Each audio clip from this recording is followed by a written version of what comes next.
Hello and welcome back. स्वागत छ साथीहरूलाई। अनि आज चाहिँ म तपाईँहरूलाई यस्तो राम्रो एप्सको बारेमा भन्न जाँदैछु कि त्यो राम्रो एप्स चाहिँ तपाईँहरूले सायद थाहा पाउनुभएको पनि छैन र सुन्नुभएको पनि छैन होला।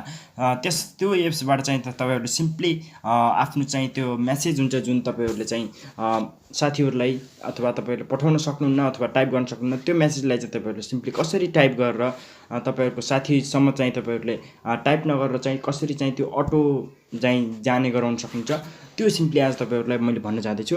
र त्यसको लागि चाहिँ सिम्पली तपाईँहरूले गएर चाहिँ अटो रिप्ले फर फेसबुक भनेर एप्लिकेसन डाउनलोड गर्नु होला। प्ले स्टोरबाट तपाईँहरूले प्ले स्टोरमा पाउन सक्नुहुन्छ। र प्ले स्टोरमा गएर तपाईँहरूले सिम्पली डाउनलोड अप्सन क्लिक गर्नु भने चाहिँ त्यो डाउनलोड हुन्छ। र त्यसको धेरै पनि छैन साथीहरू, त्यसको रेटिङ चाहिँ एकदम राम्रो रहेको छ, त्यो टपमा रहेको छ।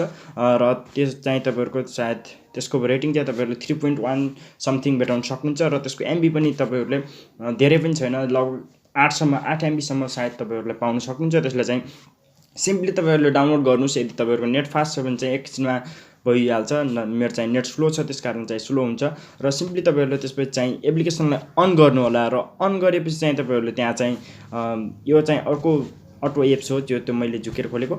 र तपाईँहरूले यो auto like auto message apps खोल्नुभयो भने चाहिँ त्यहाँ सिम्पली तपाईँहरूले चाहिँ त्यहाँ चाहिँ के हुन्छ त्यो चाहिँ म तपाईँहरूलाई भन्ने छु। र त्यहाँ चाहिँ तपाईँहरूले सिम्पली अन गर्नुभयो भने यदि तपाईँहरूले त्यहाँ चाहिँ सिम्पली के देखाउँछ भनेपछि चाहिँ यो डाउनलोड हुँदैछ होइन।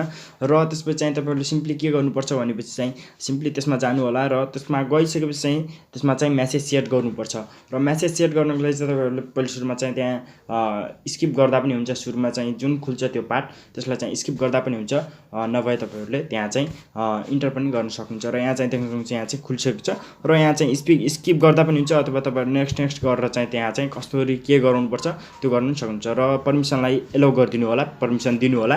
यदि पर्मिसन नदिनुभयो भने चाहिँ तपाईँहरूको नचल्न सक्छ र राम्रोसँग काम नगर्न सक्छ। त्यस कारण चाहिँ तपाईँहरूले पर्मिसन दिनुपर्छ र पर्मिसन ग्यारेन्टेड दिनु होला, तपाईँको पर्मिसन दिनु होला। र त्यसपछि माथिको बटनलाई छोएर सिम्पली अन गरिदिनु होला। त्यसपछि चाहिँ तपाईँहरूले माथि चाहिँ कुन मेसेजबाट तपाईँहरूले कुन मेसेज आएपछि चाहिँ तपाईँहरूले साथीहरूलाई चाहिँ अटो रिप्ले जाओस् भन्न चाहनुहुन्छ, यदि त्यो सिलेक्ट गर्नु होला। र त्यसमा सिम्पली हेलो अथवा हाई, गुड नाइट, बेबी, सोना त्यस्तो तपाईँहरू लेख्न सक्नुहुन्छ। यदि गर्लफ्रेन्ड हो भने, यदि ड्याड मम हो भने चाहिँ होइन म काममा बिजी छु अहिले पछि फोन गर्छु, यस्तो यस्तो मेसेजहरू तपाईँहरूले लेखेर सिम्पली राख्न सक्नुहुन्छ।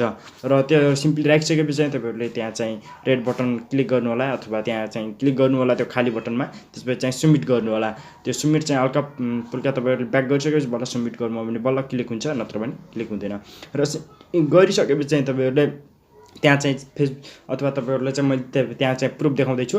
र त्यसपछि चाहिँ सिम्पली मेरो अर्को फेसबुक आइडीहरू म चाहिँ खोलिरहेको छु। र मेरो अर्को फेसबुक आइडी चाहिँ रियल फेसबुक आइडी चाहिँ मैले चाहिँ मेसेज पठाइरहेको छु।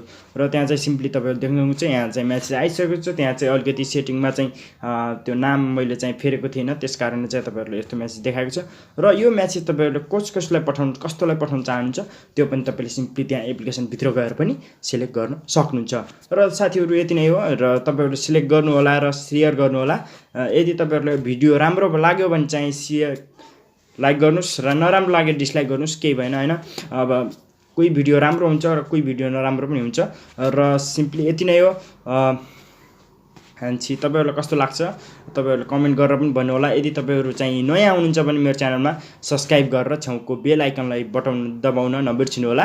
बाई बाई, जय नेपाल।